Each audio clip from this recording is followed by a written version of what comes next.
Good morning everyone. I am Anushka from BCATU second sem batch 1 and I am here to give a presentation on topic that is tracing.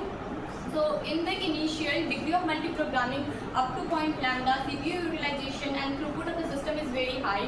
It means that system resources are utilized perfectly, and if we further increase the degree of multi-programming after the point lambda, the throughput of the system will drastically fall down and system will spend more time only on the phase replacement policy, because of which time taken for the completion of execution increases, and this situation in the system is called tracing. So here this is a figure. Here the x coordinate represents degree of multi-programming and the y coordinate represents throughput of the system.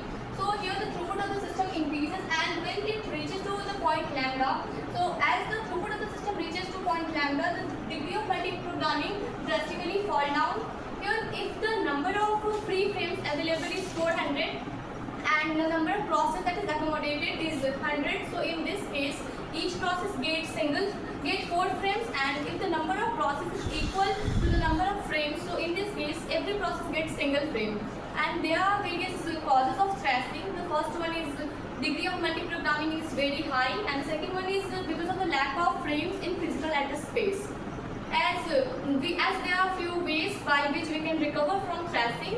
So first one is that we don't have to allow the system to go into tracing.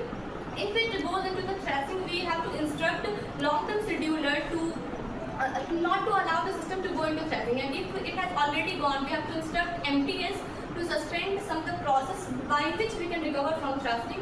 That's all from my side. Thank you.